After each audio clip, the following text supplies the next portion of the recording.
मेरा नाम स्वीटी है। आज मैं आपको अपनी कहानी सुनाने वाली हूँ। आज ही मेरी शादी समर से हुई है। शादी एक अच्छे बड़े घर में हुई है। पैसों की कोई कमी नहीं थी। मैं और मेरे पिता अपने आप को बड़े खुशकिस्मत मानते थे कि हमें ऐसा घर मिला है। सभी रिश्तेदार भी कह रहे थे कि स्वीटी के तो भाग खुल गए, किस्मत वाली है। हम लोग उनके मुकाबले कुछ भी नहीं है। पिताजी के पुराने परिचित होने की वजह से मेरी शादी उस घर में हो गई। शादी के बाद मैं पहली बार उस घर में गई। घर में जाते ही मुझे पता चला कि वो लोग कितने बड़े हैं। घर बहुत बड़ा था। पहली बार था जब उनका घर मैंने देखा था। सब कुछ बहुत अच्छा था। सुहाग रात का समय आ गया, लेकिन उसके पहले मेरी सास और ननद मुझे अकेले में ले गई। मेरे समझ में नहीं आया। मुझे लगा कुछ बात करनी होगी। उनके चेहरे उतरे हुए और डरे हुए थे, जैसे कि कोई बात वो मुझसे करना चाहते हो। मैंने उन्हें पूछा, क्या हुआ, आप दोनों इतने डरे हुए क्यों हो? मेरी सास बोली, बेटा हम तुम्हें कुछ बताना चाहते हैं, लेकिन तुम यह सुनकर हिम्मत रखना। साथ ही मेरी ननद भी बोली कि अब हम जो तुम्हें बताने वाले हैं वो बात हम तीनों के बीच में ही रखना। यह बड़ा घर है, यहाँ बात फैलते ज्यादा समय नहीं लगता, और वो बात सबके सामने आ गई तो हमारे घर की इज्जत मिट्टी में मिल जाएगी। अब तुम इस घर की बहू और तुम्हें इस घर का मान रखना होगा। उनकी बातें सुनकर मैं सच में थोड़ा डर गई। मुझे समझ नहीं आ रहा था कि वो लोग क्या बोलना चाह रहे हैं। मैंने कहा, आप बताएं मुझे क्या बात है। मेरी सास बोली कि बहू, मेरा बेटा मर्द नहीं है। उनकी यह बात सुनकर मेरे होश उड़ गए। उन्होंने कहा कि मैं जानती हूँ कि तुम सोच रही होगी कि फिर हमने तुम्हें क्यों फंसाया, लेकिन हमारी भी मजबूरी है। हम यह बात ऐसे बता नहीं सकते थे, वरना सभी को पता चल जाएगी। मेरा बेटा रात में अक्सर बाथरूम में ही रहता है। पता नहीं वहाँ क्या करता। जब भी उसे पूछो तो यही कहता है कि उसका पेट खराब है। कमरे में जाने के पहले अपने पति के लिए यह बातें सुनकर मुझे समझ नहीं आ रहा था कि मैं क्या करूं। मेरी ननद कहती है कि तुम उससे बात करना, थोड़ा समय उसके साथ बिताओ, फिर उससे घुल कर बात करो। अगर कुछ हो सकता है तो हम जरूर करेंगे। हम तुम्हारे साथ हैं, तुम्हें अकेला नहीं छोड़ेंगे। सुहागरात वाली रात। यह सब सुनकर मैं अपने कमरे में जा रही थी। मुझे अब डर लगने लगा था। मैं कमरे में यही सब सोच रही थी कि मेरे पति अमर कमरे में आए। कमरे का दरवाजा बंद किया और दरवाजे से ही पेट पर हाथ लगाते हुए आए। बिस्तर पर मेरी तरफ पीट करके बैठे और बोले कि उनका पेट खराब है, और कुछ ही सेकेंड में वो उठकर बाथरूम में चले गए। बिल्कुल वैसा ही हुआ जैसा कि मेरी सास ने मुझसे कहा था। पेट खराब हो तो थोड़ी देर बाद वो बाथरूम से बाहर आ जाते, लेकिन वो करीब 1 घंटे तक बाथरूम में ही रहे। मैं बाहर चुपचाप अपने बिस्तर पर बैठी रही। उन्हें मैंने आवाज भी नहीं दी। बस यही सब सोचते सोचते मैं बिस्तर पर लेट गई। करीब 2 घंटे बाद वो बाथरूम से निकले। मेरा अब उनसे बात करने का मन ही नहीं था। मुझे लगा कि मेरे साथ धोखा किया गया। वो भी चुपचाप अपने बिस्तर की साइड पर जाकर सो गए। सुबह में अपने आप को खुशकिस्मत मान रही थी, और रात होते होते अपनी किस्मत को कोसने लगी। सुबह मैं जल्दी उठी और बाथरूम में गई।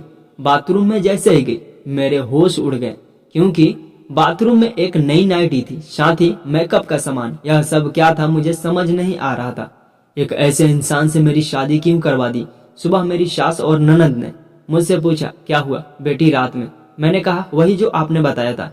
यह कहकर मैं रोने लगी। मेरी ननद ने कहा, माँ मैं कह रही थी ऐसी किसी लड़की की जिंदगी खराब मत करो, लेकिन तुम सभी ने मेरी बात नहीं मानी। अब यह क्या ऐसे ही घुट घुट कर यहाँ रहेगी? मेरी सास बोली कि बेटा तू जो भी फैसला लेगी हम तेरे साथ है, लेकिन तुझे यह वचन देना होगा कि यह राज तेरे मुंह से नहीं निकलेगा। अगली रात फिर वो कमरे में आए। मुझे अब उनकी तरफ देखने का भी मन नहीं हो रहा था। मैं चुपचाप अपना बिस्तर करके अपनी साइड पर सो गई, क्योंकि अब बात करने को रखा क्या था। उन्होंने भी अभी तक कुछ बात नहीं की। उसकी वजह भी मैं जानती थी। थोड़ी देर वो बिस्तर पर बैठे रहे और फिर उठकर वो बाथरूम में चले गए। मैं समझ गई थी कि वो क्या करने गए हैं। थोड़ी देर बाद बाथरूम से चीजें गिरने की आवाज आने लगी। कुछ टूटने की थोड़ी देर बाद आवाज रुकी, और इस बार वो जल्दी ही बाथरूम से बाहर आ गए और आकर बिस्तर पर सो गए। हमारे बीच कोई बात नहीं हो रही थी। मैं तो यह सोच रही थी कि मैं क्या करूं। यही सब सोचते सोचते नींद आ गई। सुबह जल्दी उठी और फिर मैं बाथरूम चली गई, लेकिन इस बार बाथरूम में जब गई तो सब कुछ बिखरा हुआ था। नई नाइटी को फाड़ दिया था। मेकअप का सामान बिखरा हुआ था। बाथरूम में कचड़े में एक कागज भी था जिस पर लिखा था टू माई ब्यूटीफुल वाइफ। मेरे मन में अब शक आया कि यह सामान और कपड़े कहीं मेरे लिए तो इन्होंने नहीं रखे, लेकिन फिर मैंने सोचा कि मेरी सास और ननद मुझसे झूठ क्यों बोलेगी। अभी मैंने उनसे बात नहीं की। सुबह मेरी सास और ननद फिर मुझसे सहानुभूति जता रही थी। मुझे उनकी बातों से लगा कि वो चाहती हैं कि मैं अमर को छोड़कर इस घर से चली जाऊं। मुझे अब मेरी सास और ननद पर शक हुआ। मैंने घर की पुरानी नौकरानी से बात की। मैंने बातों बातों में उससे पूछा कि अमर कैसे हैं। वो बोली कि वो तो बहुत सीधे हैं। उनकी माँ और बहन तो चाहती थी कि उनकी शादी उनके बहन के पति के रिश्तेदार से हो। बहन और माँ तो बहुत कोशिश की, लेकिन उनके पिता नहीं माने और उनके दोस्त के परिचित यानी आपसे शादी करवा दी। वो दोनों तो आपकी शादी के खिलाफ थे। कई दिनों तक घर में विवाद भी होता था, लेकिन तुम्हारे पति समर ने कहा कि पापा जो बोले वही करते हैं। मुझे अब पता चल गया था कि मेरी सास और ननद मुझे क्यों भगाना चाहते थे, इसलिए उन्होंने मुझसे झूठ कहा था। उन्होंने शायद अमर को कुछ कहा होगा। रात अब मैं अमर से बात करने का इंतजार कर रही थी। वो कमरे में आए तो उनका मुंह तो उतरा हुआ था।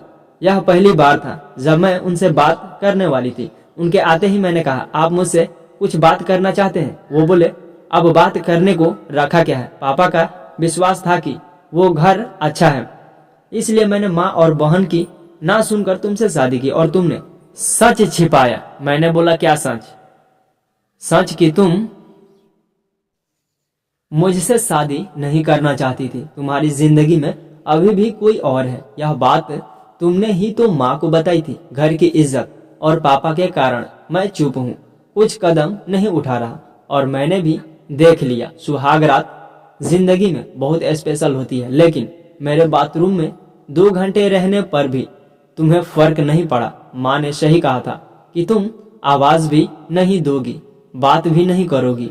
मैंने बोला, बाथरूम में रुकने को उन्होंने कहा था और वो कपड़े और मेकअप वो मेरी बहन ने रखा था। कहा था पहली रात का गिफ्ट है, तुम्हारे लिए बाथरूम में रखा था। मैं उठकर उनके पास गई और उन्हें कहा, आपको पता है उन्होंने मुझे क्या कहा? फिर मैंने उन्हें सारी बात समझाई। कहा कि वो चाहते थे हम दोनों में गलत फहमी हो और हम अलग हो जाएं, ताकि वो जो चाहते हैं वो पूरा हो जाए। उन्हें गुस्सा आया, लेकिन मैंने कहा नहीं, अब हम इस बात को यहीं खत्म करेंगे और किसी को कुछ नहीं कहेंगे। उस रात मेरी सारी परेशानी और गलत फहमी दूर हो गई। वो थी मेरी सही मायने में सुहाग रात। अगली सुबह मेरी सास और ननद ने मुझसे पूछा कि मेरा क्या फैसला है, मैं क्या करने वाली हूँ। मैंने कहा कि मैं आप दोनों को माफ करके एक नई शुरुआत करना चाहती हूँ। आपको मुझसे कोई शिकायत नहीं होगी। मैं एक बहुत अच्छी बहू बनकर दिखाऊंगी।